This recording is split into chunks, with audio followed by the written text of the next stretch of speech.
Okay.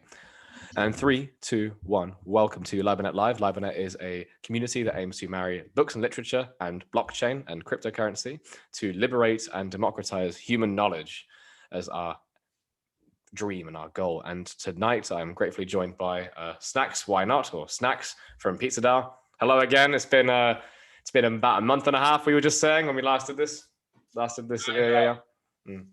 It's good to still be here after all this time. Yes.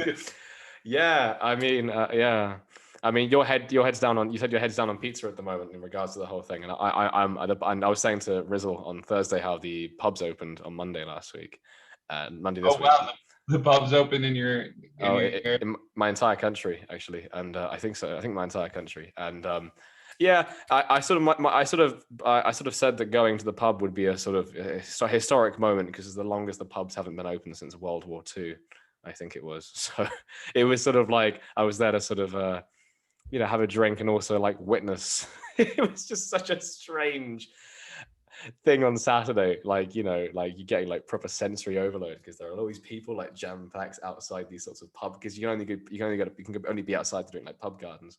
And there's always like people who normally go to these other pubs that aren't open. So more of like the dive bars where you have like sort of 18 and 19-year-olds just getting like wasted and having fights or whatever. And it's just all of this stuff happening. And it's like, oh my God. Really? Are there often fights between the youth and the older people? No. 18 and 19-year-olds. Sorry, not 18 and 90-year-olds. That would be even more interesting to watch. Yeah, I guess. Yeah, in the States, I guess the 21-year-olds are generally the rowdy. It's an 18 minimum age, right? Oops, sorry, here comes a motorcycle. You're fine. So yeah, I mean, like it is just like, there's a very interesting youth culture in the UK. I was saying to my team on a meeting on Wednesday that it's a bit like a circus in the UK. It isn't quite this. It isn't, it's a very strange. It's not quite what is like an American culture, and it's not quite what it's like in European culture. It is certainly just like a very strange amalgamation of how British people act and how sort of coy and sarcastic they are, while also being kind of passive aggressive and in your face if you piss them off. So it's a fun thing, but yeah. So you've been telling me just now about the sort of the deadline is coming, and I think if we're right, I think we're closer to the deadline of PizzaDAO's primary mission now than the distance between now and when we last spoke. So I think we're over the halfway point since it became a thing. So I mean, yeah, it's just fascinating. I haven't had much time to sort of look at the PizzaDAO project and see what's been going on. Much as I've been really interested in it, we've got like loads of notifications and messages like piling up on my end. But so I haven't really had time to sort of see what's been going on the past few weeks. So just fill me in. Like tell me some interesting things that have been happening. So it's one thing to promise, the largest pizza party in world history, and it's another thing to deliver. So we're really focused on delivering, and so we're just building. I mean, we need to sign up one pizza place in every major city on the planet, every country on the planet. So, if we're setting them each $500, that's a lot of contacts. That's a lot of outreach to do to get us to the point where we can spend all the money that we've collected. We've collected, well, it was 800 grand and now it's 700 grand, and who knows what it will be next week because the Ethereum price is fluctuating. Yes. But wherever it comes out, we have quite a bit of money to spend on pizza at this point. Yeah. And we have quite a few customers waiting on the delivery of their digital pizza pies. Oh, fantastic! Well, that's great news anyway. Like with the deadline as punishing as it is, I think that is very very promising and very, very exciting. So I think we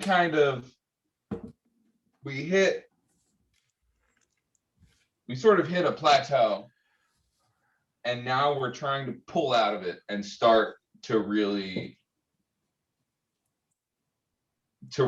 grow to the size we need to be in a month. Because we kind of need to have a moment where we blow up and like get the kind of, you know, global news attention that we need to really throw a proper global pizza party. And I don't think we've gotten it yet. I think we're giving ourselves opportunities to get there, but we just need to do a lot more work. We need to onboard a lot more pizza shops. We have to get a lot more articles written. We have to do a lot more interviews. We have to, I mean, we have to just be on the phone with a lot more pizza places. There's, what does Dylan go by? He goes by Pizza Presser, I think, in the PizzaDAO. Yeah.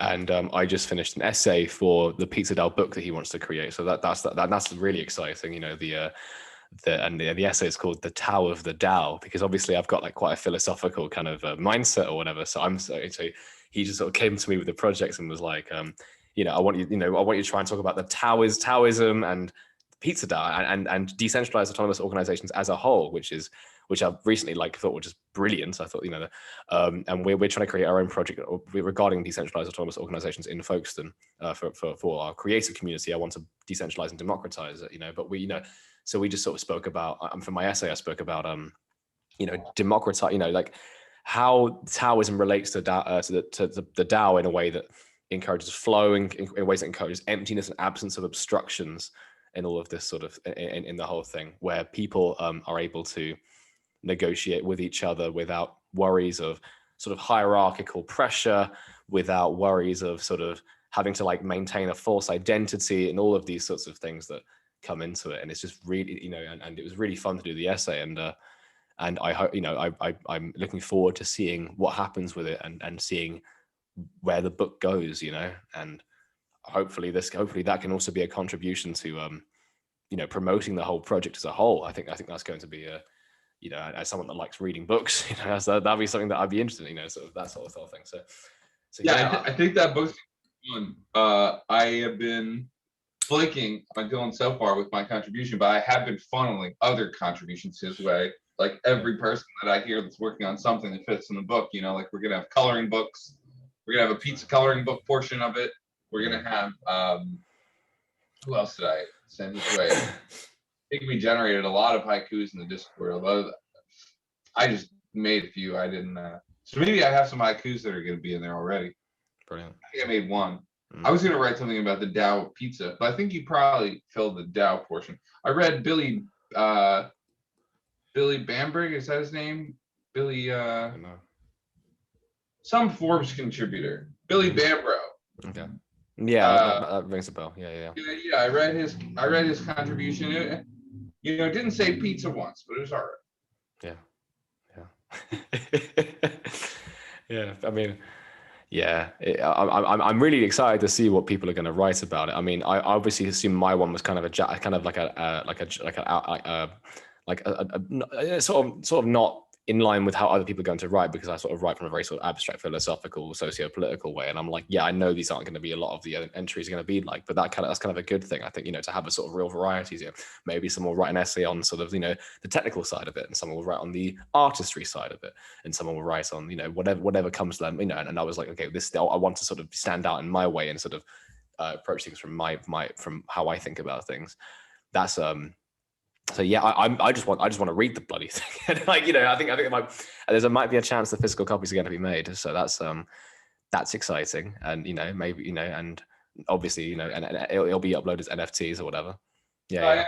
I told Dylan about this because I have this. My company, Stuff Company. I don't know if I mentioned this to you last time we spoke. We do, you know, random projects for people, and one of the projects we did, we ghost wrote basically this book for this guy, and we got it printed on lulu.com, so it's printed on demand. Yeah. How to not get hired. So, yeah. Oh, I can tell a lot, but yeah, we got our little imprint in here. Oh, brilliant! Hey, there we go. That's awesome. That's awesome. Did I show you my business card last time? I'm very proud of it. Please show me. I don't know if you showed me last time, but show me now. I probably didn't, because I wasn't at home. I was at my girlfriend's house. Oh, okay. Lovely. That's awesome, man. Yeah, that's really cool. Yeah. Oh man. I guess I gave our viewers my phone number. Well, you know, hit me up, everybody. I did the same thing over with Rizzle. I was like, you know, if you, because we were talking about NFTs, and obviously there's a lot of controversy regarding NFTs, and like, you know, what's the point? Why, you know, the whole, why don't I just download the JPEG, etc. And I'm very interested in sort of hearing the criticism, because, you know, I think they sort of reflect mostly a kind of ideological substrata of how people think things should be done, as opposed to sort of opening up to new ways and new tools that offer new ways of doing things. And I just said, like, you know, listen, you know, you just send me a message on Twitter, and I want to sort of encourage this kind of like transparent way of communicating, as the internet obviously should have been doing a long time ago. As opposed to, you know, people still sort of say, oh, I can't just message this guy on Twitter. And I'm like, yes, you can. That's why his DMs are open. That's why he has the little messenger thing. You can message him and say, hi, I love what you do. You know, let's collab, you know, and we can just do that. I was talking to my friend who does a heavy metal podcast, and you know, they sort of shouted out one of their favorite metal listeners this month, and they just said, oh, awesome. And then they did a podcast together, and it was up on YouTube as of 10 minutes ago. And we can just sort of do these things now, and we can just sort of communicate with each other, which is also what the whole DAO concept is all about, I think. Yeah, there's still a lot of noise to sift through. I figure for people who receive a lot of messages, I'm really curious actually what the experience is for, you know, someone operating an account, you know, that is receiving hundreds, thousands of messages a day. Like, you know, I hear that they have teams that, you know, manage their Twitters, and I'm curious what that looks like. I can't imagine that that they get all of the signals they want that are coming into their inbox when it has to get jammed through, you know, probably a hierarchy. Yes. Once you get to a certain volume. Yes. And then obviously it becomes like, you know, impersonal and bureaucratic, you know, and that's just the price you pay for, like, you know, sort of being able to have some sort of agency that responds to so many messages, I suppose. But after, you know, and that is the sort of problem with, like, you know, people reaching a certain level of sort of attention, I suppose. But, you know, that doesn't, you know, that doesn't stop us from coming up with new imaginative ways to do this sort of thing. I think the technology is still very much there, you know. So it's exciting and interesting. Yeah. So it's May the 22nd, is it? This is the deadline for PizzaDAO. That's right. Yeah. May 22nd is we're a month and 4 days out. Mm-hmm. So in this month and 4 days, we have to wrangle the remaining, probably about a little less than 100 toppings artists. Yeah. We have to finalize our pizza rendering pipeline. Mm-hmm. And we have to onboard, I mean, at last count, you know, I guess about 800 pizza shops. Yep. Yeah. So we have our work cut out for us. Yeah, absolutely. I mean, I just want to sort of, I want to sort of clarify people. I mean, I assume that people listening to this have listened to the first one we've done together, but if they haven't, I just want to clarify that PizzaDAO is a sort of an online workspace where people can just put in as much work as they want on whatever they want, and the goal is twofold. It's to sell the NFTs, digital pizzas, you know, very intricate pictures of sort of art of pizzas, to, you know, high investors that are interested in the whole NFT movement, and in return they're going to spend a lot of that money on, you guys can spend a lot of that money on being able to fund every you know, pizza places all across the world for people to buy, people to sort of buy, and then they say, oh, this has been paid for courtesy of rarepizzas.com, and rarepizzas.com is the website, and I'll leave in the description. And yeah, I mean, and when you told me about it within like 2 weeks at the beginning, it was just like, wow, it was quite a crazy project, and it's very interesting, and the time has just sort of flown by in a lot of ways. It's like, you know, now we're if we'd raise any money then, so we've actually raised some money now. We've been working on our message. We say it's an art to pizza pipeline now. Okay, that's pretty good. Yeah, I like that. What else do we say? Here's our most succinct pitch, I would say. The PizzaDAO, you know, is an organization that tries, the goal is to serve pizza And our goals are, it's twofold goal. It's we want to make pizza better and also free. And to do that, we make the largest community of pizza-only in the known universe. We digitize all their pizza knowledge, and we create the open source franchise, Open Pizza, so that everywhere on the planet can have good pizza. Places that have bad pizza can consult our guides, have better pizza, use our community. Places that have no pizza place that is good, can open one and open that pizza back by the full financial power of decentralized finance. Absolutely. I mean, yeah. And with the whole knowledge aspect of it, it's quite, that reminds me of a similar thing that we're doing at Libernet, where we want to sort of, publicize the knowledge of, how to do things. And I mean, with us, maybe, how to read and how to think. And, with you guys, it'd be how to make pizza. It is a similar, how to fold one. Yeah, absolutely. Good. Well, don't fold it upside down, Rookie, rookie mistake. I mean, like, this is the,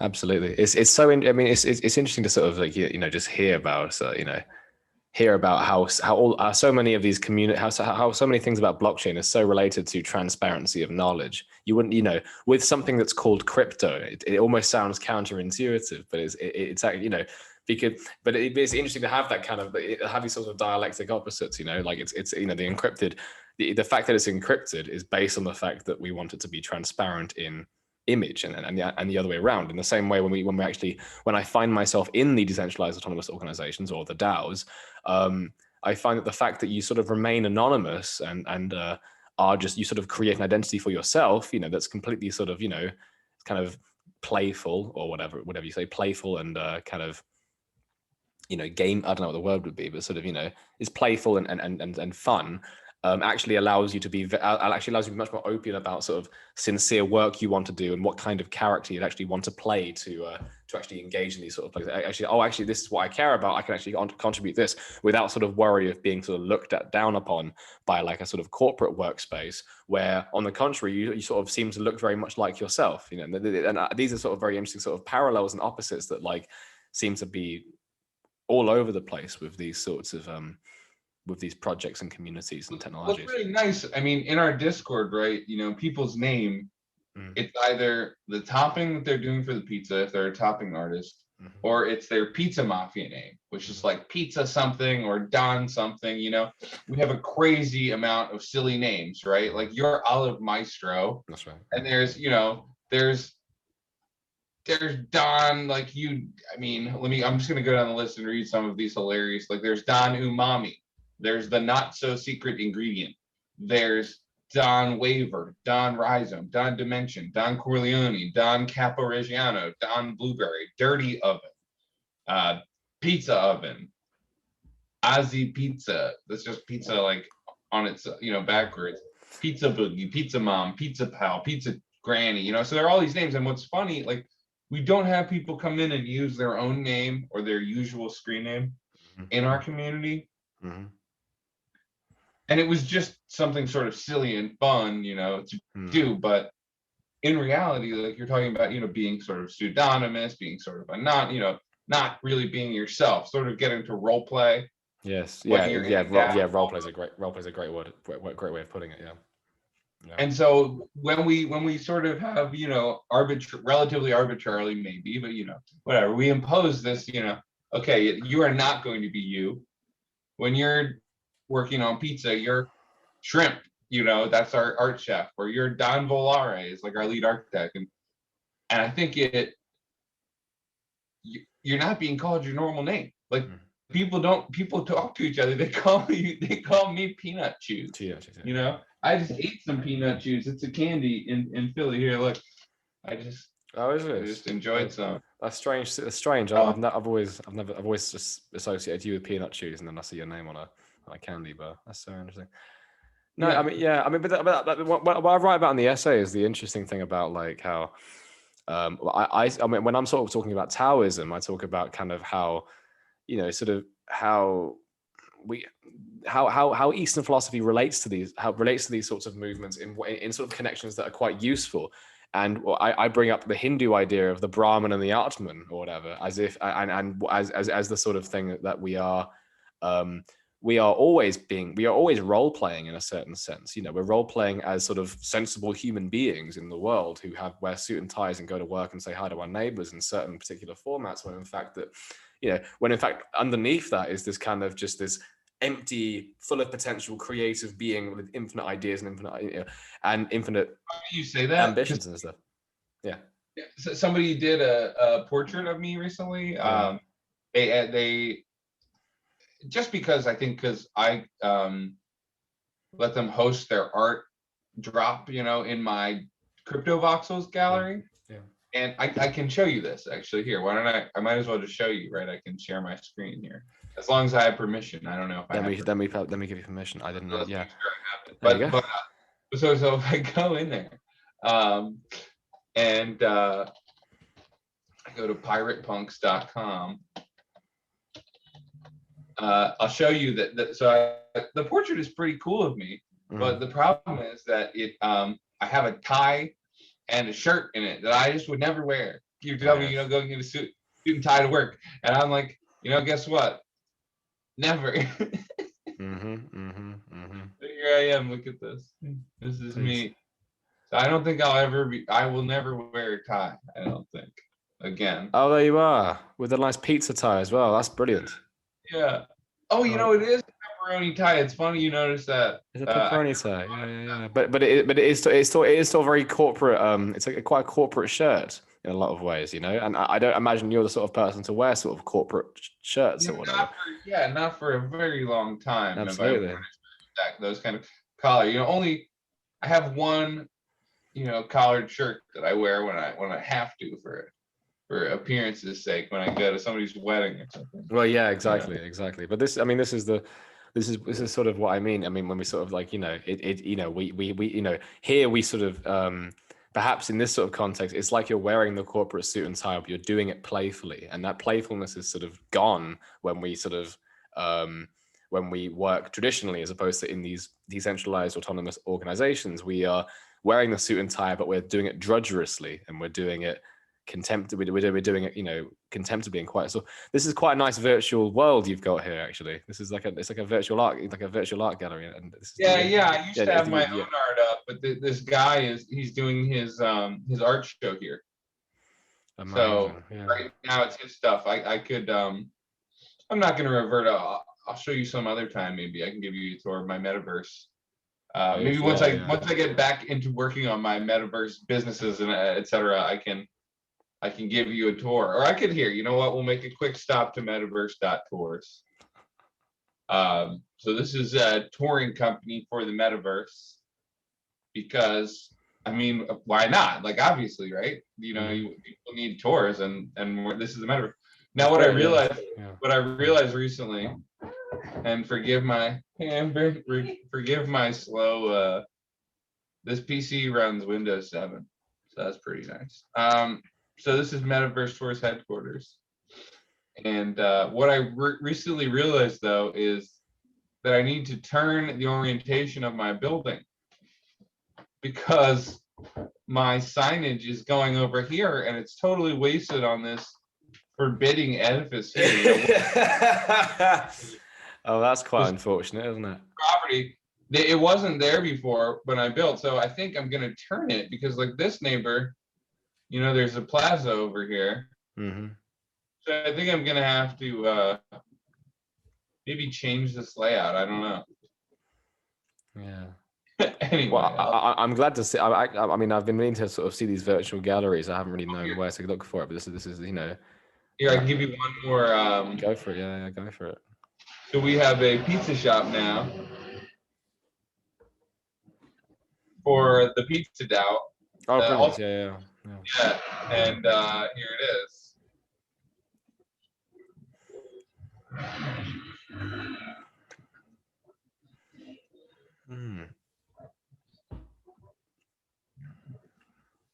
Oh, that's nice. Yeah. Here, I'm gonna fly up. Do all of these places have an eerie familiarity to Minecraft, or is that just? So these are all in the same CryPTOVOXELS metaverse. So just what CryPTOVOXELS looks like. But yeah. Yeah.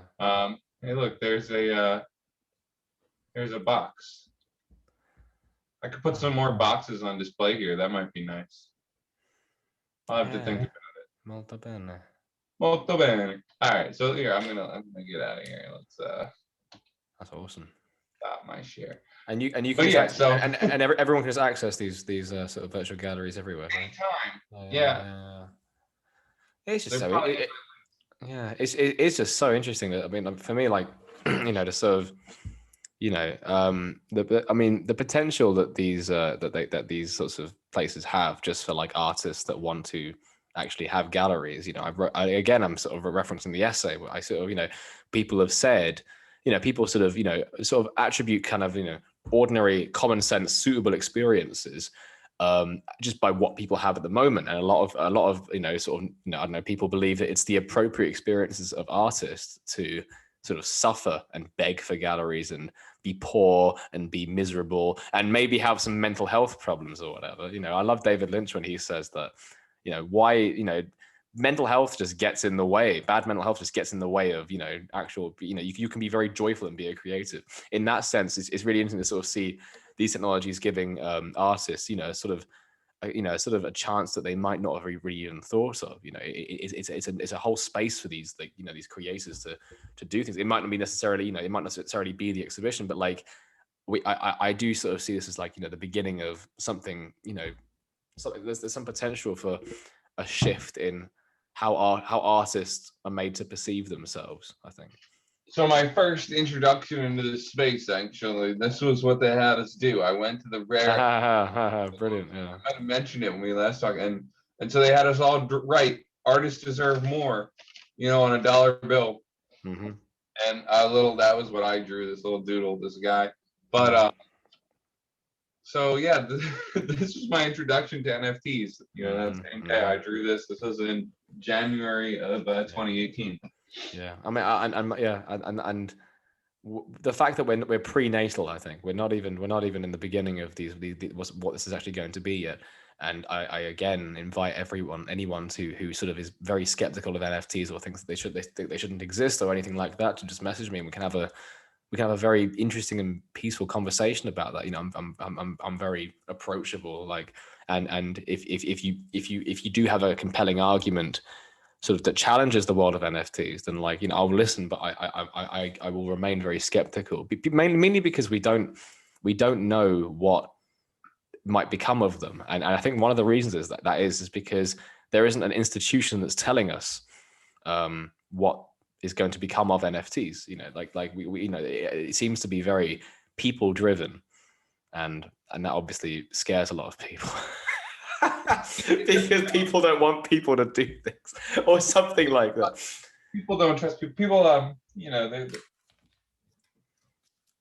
there's a lot of fear of letting the people make decisions, right? Absolutely, and that's what I think it comes down to. Before like what the JPEG is or what this is, I think the shift in public consciousness, which I believe is inevitably going to happen, is what interests me the most, perhaps, maybe the most. Did people complain? Did they say, "Oh my gosh, what if everyone has a phone? Can you imagine if they can call each other?" No. Absolutely brilliant. Yeah, that's brilliant. Because what about YouTube? Anyone can just post a video on YouTube talking about anything, Yeah. And all the horrible things that have happened. It's YouTube collapsed society, didn't it? Obviously. Yeah. I mean, I will say that the YouTube rabbit hole has taken some souls. It does. Well, yeah, obviously, it's corrupted. Yeah. You remember the guy? There was someone who was doing research on such and such on YouTube, and he did he was like, I had to stop because I started to believe the things, like the horrible, awful things that I was, down the rabbit hole on, and I started to believe. I started to, to fall into these mindsets, and I was shocked and horrified. Yeah. And and I had to hit eject. It's like, okay. Well, yeah, I mean, and clearly, like, you know, being access to so much information is going to be is going to have drawbacks, and people are going to go insane, and people are going to like start, you know, like, I mean, for God's sake, the polarization and sort of, you know, the intellectual dark web is like a huge example of how YouTube can, like, you know, send people off the deep end. But that doesn't mean that widely available and public ideas is a bad thing at all. You know, like that's the whole thing. It's like the same thing with people saying NFTs are bad because they cost the gas prices are up, and it's like, well, you know, that, yes, you can criticize that, but that doesn't mean the whole thing. You know, it's like, oh, you know, cars cause pollution. That's ban cars. You know, alcohol is bad for your body. I mean, tobacco is bad. You know, you know, maybe that's even tobacco isn't even as good an example on why it should be kept than something like NFTs, because tobacco doesn't really do anything to help. You know, and that's legal. It is a very, you know, I think people should be very, very, very differentiated about a drawback of something and something being so bad that it shouldn't exist. That is the I like to tell people that there are so many jobs. Like, people are so focused on working. They're so focused on jobs, and it's like, okay, well, there are a lot of jobs that it would be better to pay people not to do. Yes. Yeah. Yes. Like, plenty. Yeah. A lot of the content actually that's generated on YouTube. Yeah. And that might be quite a tame example in regards to content creation. I mean, I'm sure most of the employees at Shell or at Wall Street would do much better than much do better, you know, and then they get paid billions to, like, you know, then they contribute, they depreciate the quality of life in modern society. Stay home today, Shell managers. Like, let that oil sit. You know, how about that? Yeah. The content pollution on YouTube is the absolute tip of the iceberg. You're right. When I say that, I'm not really talking about that. I just wanted to clown on YouTubers, probably, but because I don't like how much, kind of like, because we were talking about all, you know, the rabbit hole they generate with their subpar content or misleading content, some of them, or maybe it's just great content. I don't know, but the you know, in the eye of the beholder. But yeah, paying people to stay, paying traffic cops to stay home. I'm sure a lot of people would subscribe to that. Paying police to stay home. That would be even better. Police in general, absolutely. I mean, yeah, yeah. There are plenty of jobs, you know. Yeah. We've got these protests. We've got these protests called "Kill the Bill" in the UK at the moment. I think there was a protest yesterday. I'm not sure. I didn't attend it, but I wanted to. And you know, it's funny to think, you know, if a lot of people in our country have a sentiment against the police force, like, I can't imagine what it's like where you are, because we don't, you know, our police don't carry weapons. They carry like small batons, and your police are, like, you know, fully armed to battle aliens. You know, your police are fully. Our police get, you know, they get equipment. They get military equipment. Yes, they do. Yeah. That gets kicked to them from federal organizations that, you know, give them sort of guidelines they have to follow in order to continue getting on the dole for, you know, like all the SWAT teams in the United States that they built in the 80s, I guess, in the 90s for the, you know, the quote unquote drug war, right? And then they distribute weapons of military weapons, you know, across our country, so that these SWAT teams can fight God knows who, you know, so they can destroy a residential. I mean, and a lot of the public are just so neutral, they can't criticize it, because I think like, you know, I think it's easier to have a brutal.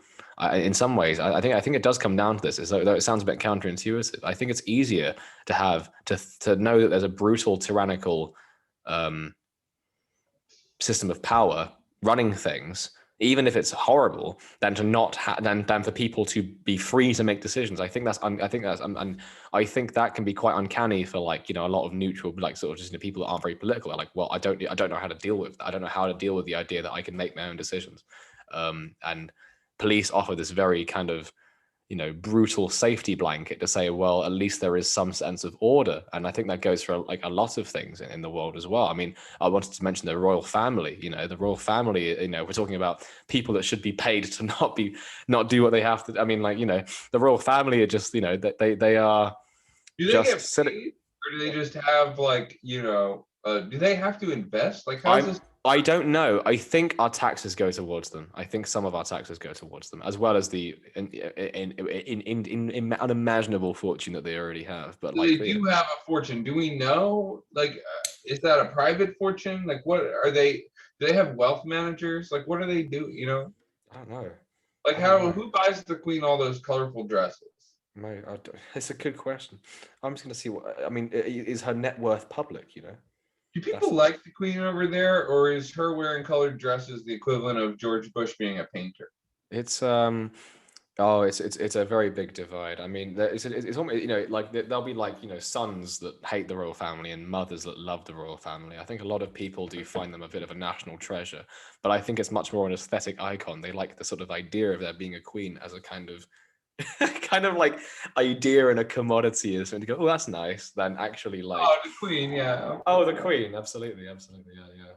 And you know, and it is so, you know, I mean, I was talking to Jeffrey about this last week about, you know, how it, you know, like the argument against tourism doesn't make any sense because the French, you know, the beautiful places in Paris are still just as toured, except there's no royal family because they cut off all their heads in the early 19th century. It's had no impact on their tourism as well. So, oh, you know, oh, I'd go to Paris, but I really wish they had a queen.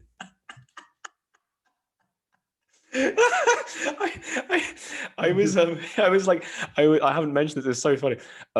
You know, he was this guy who was you know, this guy I ran into on the pub was sort of talking about like his mum who was against the royal family, and he said, oh, if we create a populated society on Mars, as might happen in the next few decades, should we have a royal family there?